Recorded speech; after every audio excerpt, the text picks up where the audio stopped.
गुरु कबीर साहेब की। यस्यानंद तरंग शिखर समा स्वादेन देवः समे आनंदाभिविगाहनं विदधति लोकाश्च मोदान्विताः। सत्यैः सहसैः सद्गुरुर्विजयते कारुण्यलीलाधरो हंसानां निजलोकदः सुखकरो बोधेन्दुरत्नाकरः। यो ब्रह्माणं विदधाति पूर्वं यो वै वेदांश्च प्रणोति तस्मै तमः देवमात्मबुद्धिप्रकाशं मुमुक्षुर्वै शरणमहं प्रपद्ये। मुमुक्षुर्वै शरणमहं प्रपद्ये। प्रेम से बोलिए सदगुरु कबीर साहेब की। आप सब लोग काफी संख्या में इस पंडाल में उपस्थित हैं। आप लोग थोड़ा सा आवाज बुलंद करें जिससे कि जयकार से इस परिवार का जो भी निगेटिव वाइब्रेशन है वो सब समाप्त हो जाए और हमारे अंदर के भी कलमश दूर हो जाए। प्रेम से बोलिए सदगुरु कबीर साहेब की। सदगुरु कबीर साहेब की। सब संत भक्त समाज की। आज के आनंद की। समस्त कुंज बिहारी परिवार की।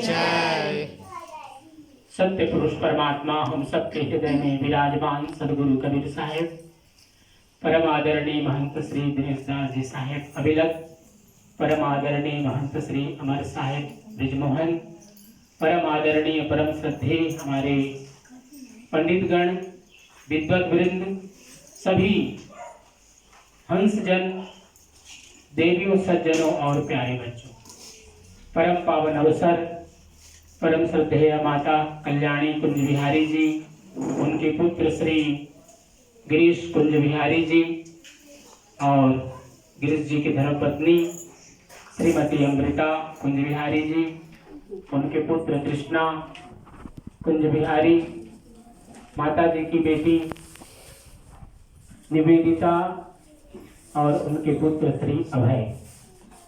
आप सबके इस पवित्र घर में हम सब लोग आज उपस्थित हैं। बहुत ही प्रेम और श्रद्धा के साथ पूजा की तैयारी आप सब लोगों ने किया। हम सब जानते हैं पूजा की तैयारी में जितना देर की पूजा होती है लगभग उतनी ही देर तैयारी करने में भी लग जाते हैं। हमारे संजीव भाई, अश्विन भाई, आप सब लोग आकर के तैयारी में सहयोग किए। श्री राजीव भाई रामबरन, श्री लालमन रामबरन जी, आप दीवानी का कार्य संभाल रहे हैं। सदगुरु कबीर साहब के इस पावन कबीर पंथ में सदगुरु कबीर साहब ने बार बार अपने भक्तों को हंस कहा।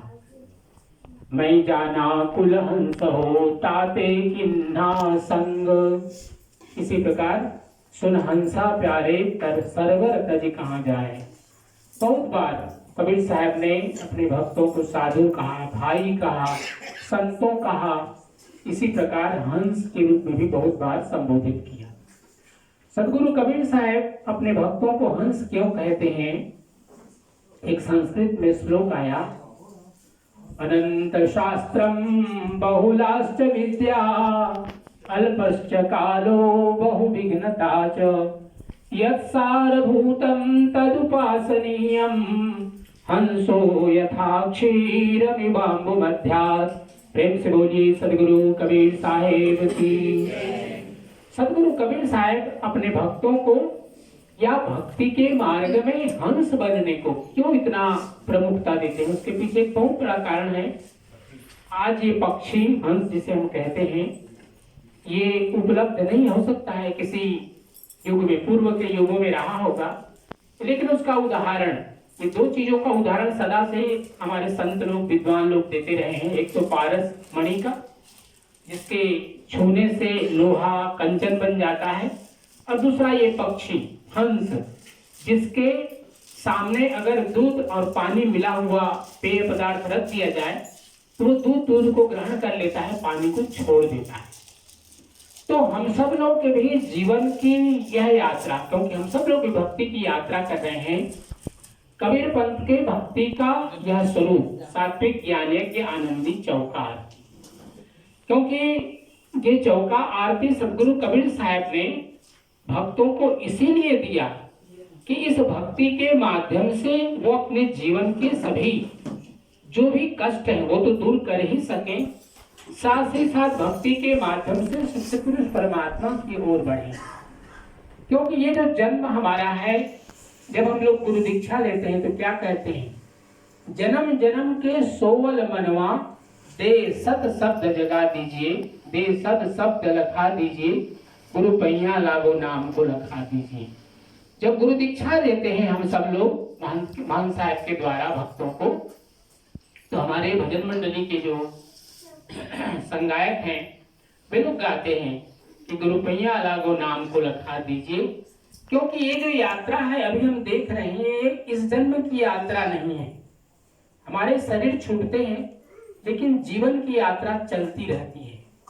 तब से लेकर के जब से प्रथम जन्म हमें प्राप्त हुआ, सत्यलोक से सत्यपुरुष परमात्मा ने यह जीव जब इस संसार में भेजा किसी भी प्राणी के रूप में, तो वो यात्रा चलती है। एक शरीर छूटता है, दूसरे शरीर को ग्रहण करते हैं, तीसरे शरीर को ग्रहण करते हैं, और ये क्रम चलता रहता है।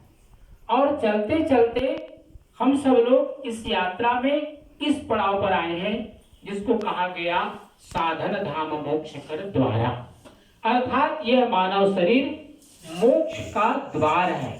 अर्थात एकमात्र यह मानव शरीर है जिसके माध्यम से हम सब लोग मोक्ष को प्राप्त कर सकते हैं।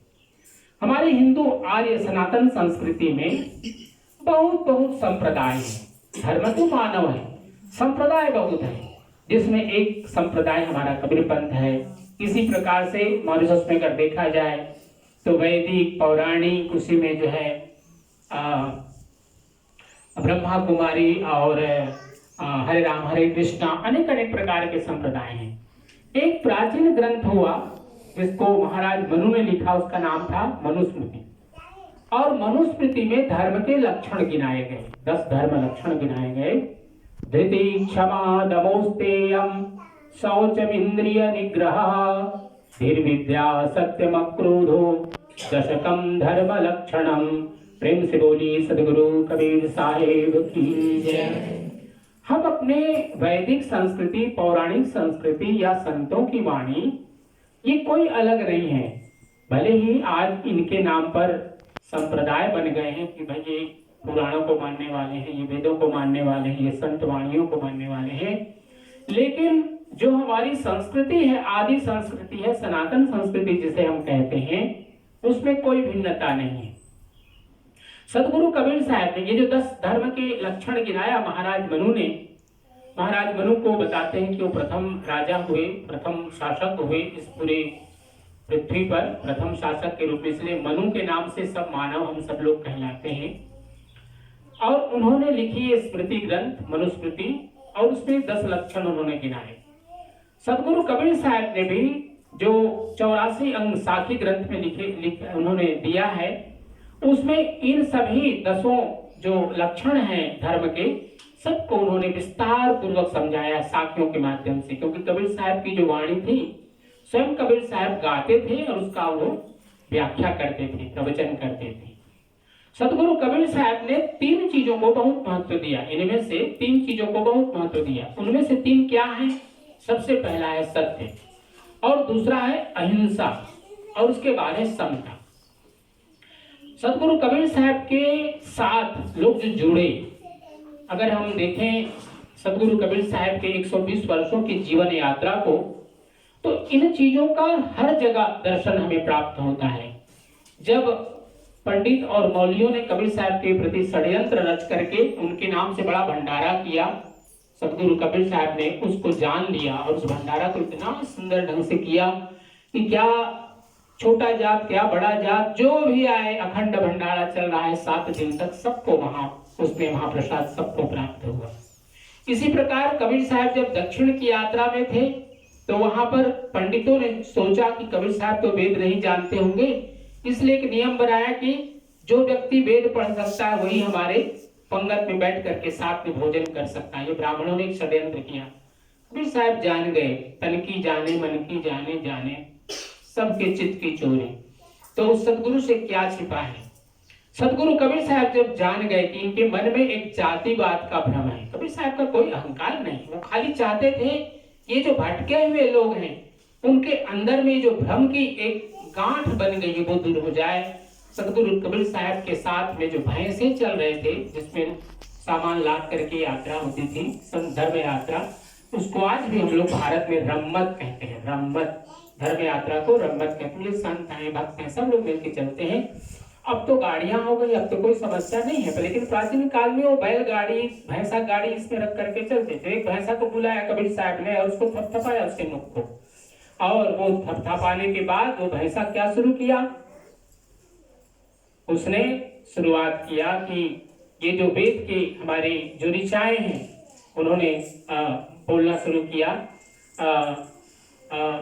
स्वस्ति न इंद्रो वृद्धस्रवाः स्वस्ति नः पूषा विश्ववेदाः स्वस्ति नस्तारिक्षो अरिष्टनेमिः स्वस्ति नो बृहस्पतिर्दधातु वृषदश्वा मरुतः पुष्टिमातरः सुभैयावानो विदथेषु जग्मयः अग्निजिह्वा मनवः सूरचक्षुषु विश्वेनो देवा अवशागमन्यः। वेद अखंड रूप से वो जो भैंसा है वो बोल रहा है।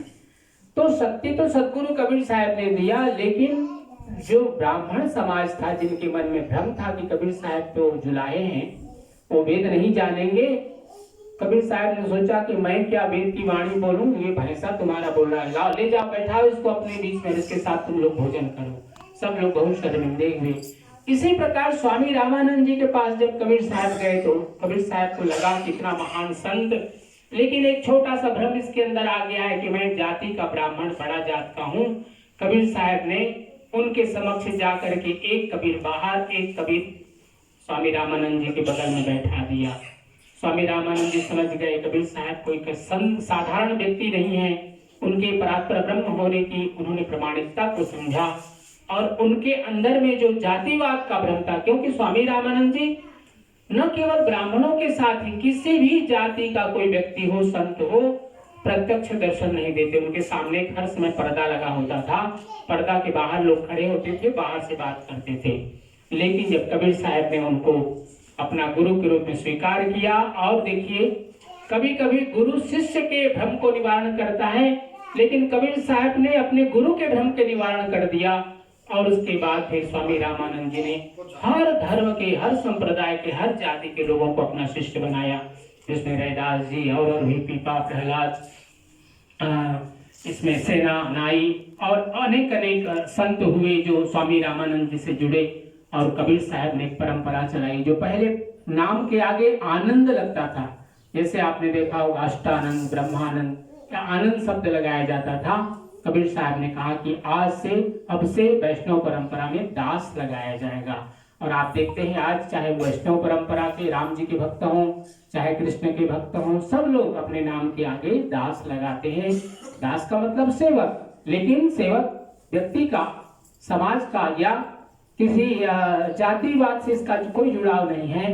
ये परमात्मा के सेवक होने का द्योतक है। और इससे पता चलता है कि व्यक्ति वैष्णव, इसका खान पान पवित्र है, इसका विचार पवित्र है, और ये जो 10 धर्म के लक्षण हैं इनका ये पालन करता है। सदगुरु कबीर साहब ने, जैसे मैंने कहा कि अनंत शास्त्रम बहुलाश्च विद्या, ये जो जीवन है हम इसमें बहुत प्रकार की विद्याओं को ग्रहण करते हैं, अध्ययन करते हैं, पढ़ते हैं और पढ़ाते हैं। अनंत शास्त्रम, शास्त्र बहुत प्रकार के शास्त्र हैं जिसमें 6 प्रमुख हैं। इसी प्रकार अनंत शास्त्रम बहुलाश्च विद्या, अनंत अनंत प्रकार की विद्याएं हैं। अनंत शास्त्रम बहुलाश्च विद्या अल्पश्च कालो बहुविघ्नता च।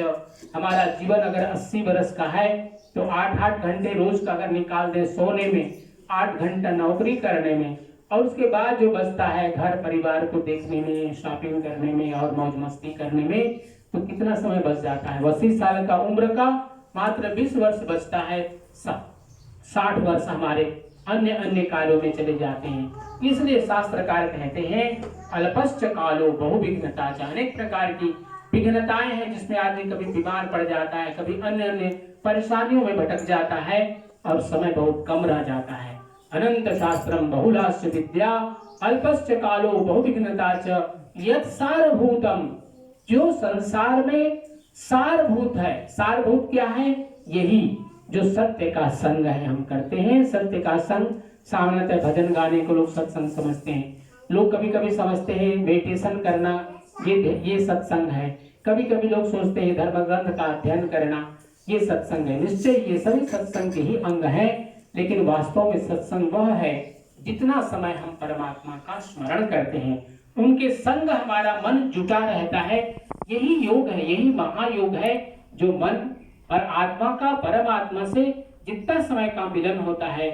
जो सुख लाओ सत्संग तुलय ने ताहि सकल मिली, जो सुख लाओ सत्संग सात स्वर्ग अपवर्ग सुख धरी तुला एकंग। इसका इतना महिमा गाया गया इस सत्संग का, क्योंकि अनेक अनेक प्रकार के जब हम कर्म कांड करते हैं तो हमारा मन कभी कभी इधर उधर विचरण करता है मन, लेकिन जब हम सत्य के साथ संग बैठते हैं और उसके साथ जब ध्यान करते हैं तो वो महासत्संग है, वही योग है, वही महायोग है। सदगुरु कबीर साहब ने कहा, इस भक्ति के माध्यम से यत् सारभूतम तदुपासनीयम, जो सारभूत है इस जीवन का यही है कि हम परमात्मा का स्मरण करें। क्योंकि जो हमारे पिछले जन्म हमने अपना बिताया है, वो सभी कर्म हमने किया है जो आज हम कर रहे हैं। काम क्रोध लोभ मोह मद मत्सर, ये सारी चीजें पिछले जन्म में हम लोगों ने किया।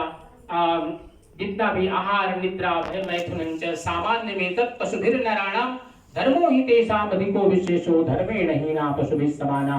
भोजन किया, शयन किया, अपने से जो बड़े थे उनसे हमने डरा, अपनी प्रजा संतति की वृद्धि की, सारे काम हमने पशु योनियों में जाकर के भी किया।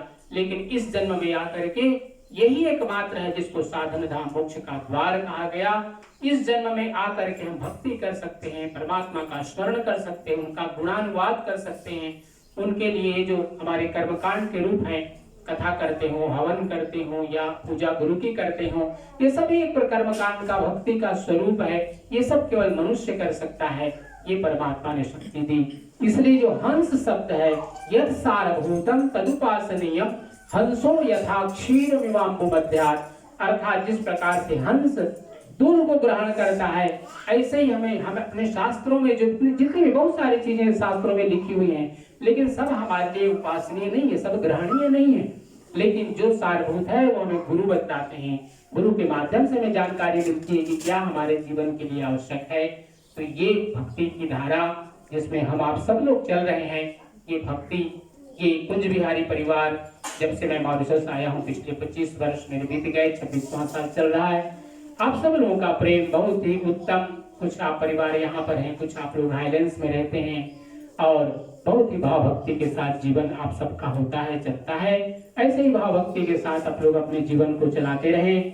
आज का जो ये पूजा है विशेष रूप से भक्त श्री गिरीश कुंज बिहारी जी के पुत्र श्री कृष्णा कुंज बिहारी जी का आज 18 साल हो रहा है। तो उनको सत्य पुरुष परमात्मा सदगुरु कबीर साहब उनके जीवन में खूब अभ्युदय दें, उनके जीवन की जो यश कीर्ति स्वाध्याय ज्ञान भक्ति भरपूर उनको प्राप्त हो। क्योंकि 18 साल की उम्र में एक बालक या बालिका वयस्क हो जाते हैं तो एक नया जीवन उनका प्रारंभ हो रहा है। बाद में उनको हम लोग आशीर्वाद भी देंगे। यहाँ पर आप सबके लिए प्रसाद और महाप्रसाद की व्यवस्था माता जी ने, भक्त श्री गिरीश भाई ने प्रसाद और महाप्रसाद की व्यवस्था की है। आप सब लोग ग्रहण करके ही यहाँ से प्रस्थान करेंगे। आइए साहब के पावन नाम का संकीर्तन करते हुए हम सब लोग विधि को आगे बढ़ाएंगे। प्रेम से आप सब लोग साथ में बोलेंगे, सतनाम सत्यनाम सत्यनाम ओ जय करुणामय सत्यनाम ओ सत्यनाम सत्यनाम सत्यनाम ओ जय करो सत्यनाम सत्यनाम सत्यनाम बोल जय करुणामय सत्यनाम बोल सत्यनाम सत्यनाम सत्यनाम बोल जय करुणामय सत्यनाम बोल सत्यनाम सत्यनाम